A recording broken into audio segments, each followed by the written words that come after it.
Hello, thank you for coming out the closet, Mass Killer. I wanted to make another video. I just made one putting my cards. So what I wanted to talk about was about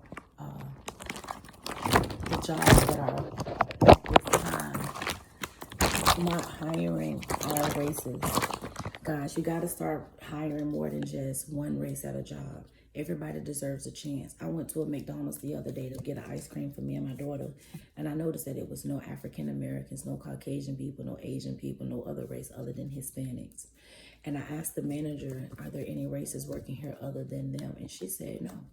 And I said, that's not right. And she was like, well, you see all of these people, they don't have a chance. They can't speak English, but the first thing they're supposed to learn when they come over here is English.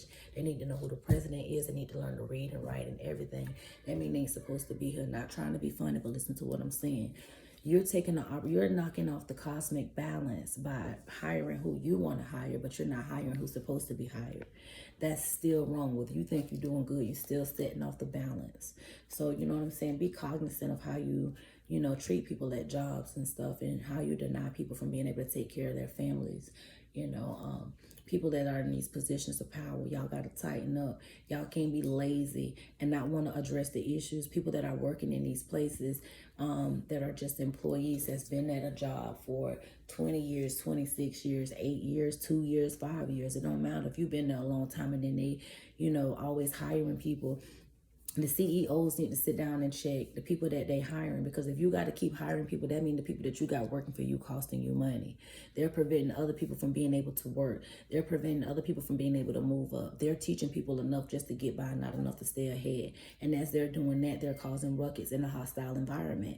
These things are happening. I'm suffering from it right now on every job that I go to. That's why I'm putting on my Facebook about people working in these jobs, and not allowing other people to work, not allowing other people to, get stability or gain stability. Or you may see somebody come in there that's really skilled in one area, and the people that's been there, they're not able to recognize how that group can work together. Those type of people to me need a SSI check. They can't work well with others.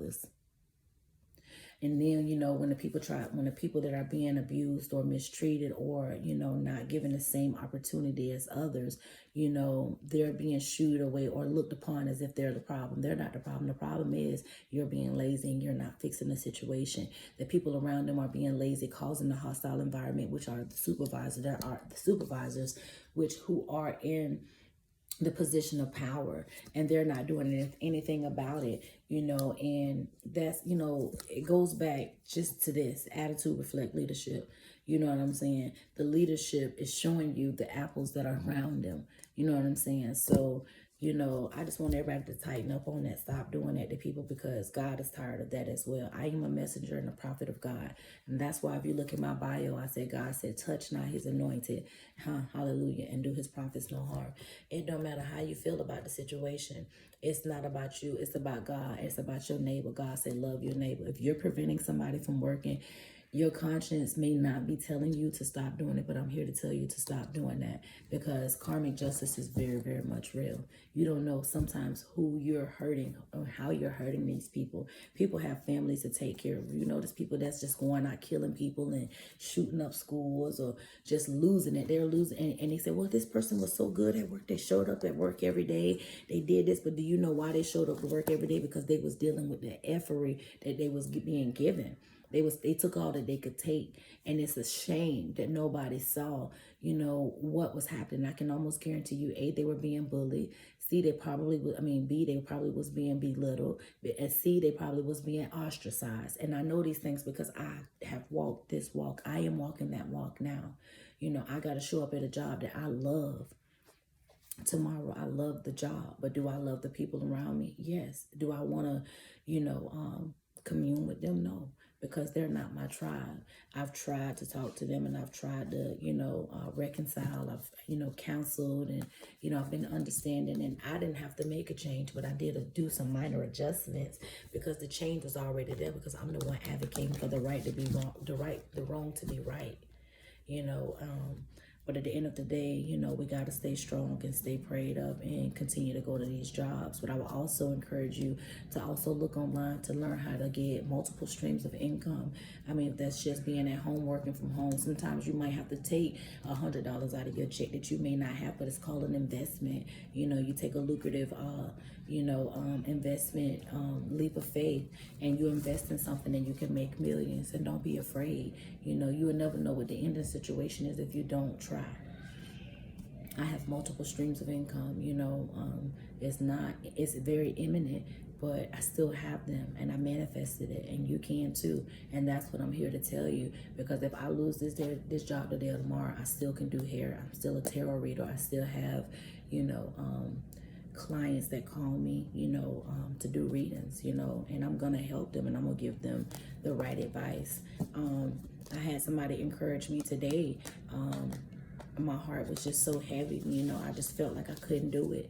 I just didn't understand why I was beating a dead horse, metaphorically speaking, you know, at this job. But at the end of the day, this job was in the cards for me to be able to succeed and to ascend. Now, how far that's going to go, I don't know, because I went putting in me some applications, because when somebody showed me their hand, I always believe it. Now, do I believe that people can change? Absolutely. But when the change doesn't come about, it's not even fast enough or slow enough, but when the change doesn't even start to, you know, show itself, I have to move around, because I have to take my greatness where, you know, I can shine and I can let my greatness show. You know, I can't be held back, and neither can you guys. But I want to encourage you guys out there, the people that are in the positions of power, to change this energy, because if not, you know, karma come knocking at your door. When you come short up on your rent and you can't pay your rent, you wondering why. When your car know you $3 short, $10 short, you can't do this and you can't do that, that's because you have knocked off the cosmic balance by firing or letting somebody go, or not fixing an issue, you know, that could have been very well fixed. Don't be lazy, you know what I'm saying? And stop being unkind to people. These are the fruits that God said we are supposed to possess. We are supposed to be kind. We're supposed to be loving. We're supposed to be understanding. We're supposed to be forgiving. God is not asking you to be a doormat. You have to learn to balance those polarities out, you know, in order to ascend, for the greater good of God, for the greater good of your higher power, for the greater good of mankind, you know. If you continue to rock in these, let me show you something. If my collective's bosses, the people in position of power, one already came out, do not change their ways. My cards already know what I'm going to say, but I'm just saying it to you. Well, do not change the positions of power. What is the outcome? And it has dragons, lair. I'm sorry. See, they might be liars. You might have because I don't say nothing for no reason. You might have a boss that's a big ass liar. That's a big ass liar for no reason, because they can't own up to their, shortcomings. At this point, they may not be in a dragon's lair, but this card will turn upright. What you do in the dark will come to light. As you can see, it's dark down here and it's light up here. And that's what that card is saying to me. What is the outcome for the people in positions of power who are mistreating my collective if they do right? Okay, so if they do right and they do change, you guys will come together. Blessings will happen. And then the money might not be there then of everybody seeing like big, you know, changes on their paycheck. But if they do in time, it will. If they don't, this card fell out when I went to pick the deck up. If they don't, you would not be coming to life. Things will not grow. You will stay stuck, stagnant in the hangman position, reverse. Doing the same thing, expecting different results. That's insane in the membrane. The goblins that they're trying to hide will come out. The skeletons in their closet, they will start to show themselves. This card, the moon card, is a lie. The lies that's being told will come to light. What's done in the dark shall come to light. No blessings will come upon them.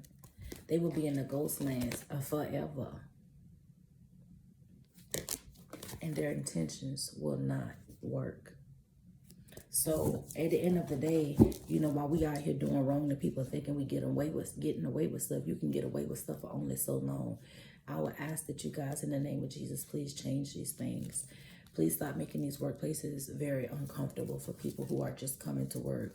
You got some people that's quiet, that don't bother nobody. Then you got people that see these things, and you got a certain kind of personality that'll come up and talk to you just because they know you stand to yourself to see your calculated response. And if you don't respond the right way, then you get, ostracized, or, when you just stand in your lane. I want everybody to stay in their lane and know how to drive in it. Anyway, thank you for coming out the closet and with me. Love you a long time. And make sure you love yourself. You love on other people. Care about yourself and care about other people, because it starts with self. If you don't have self-love, you have nothing. If you don't have self-respect, you are not able to respect somebody else. If you do, it's very unauthentic.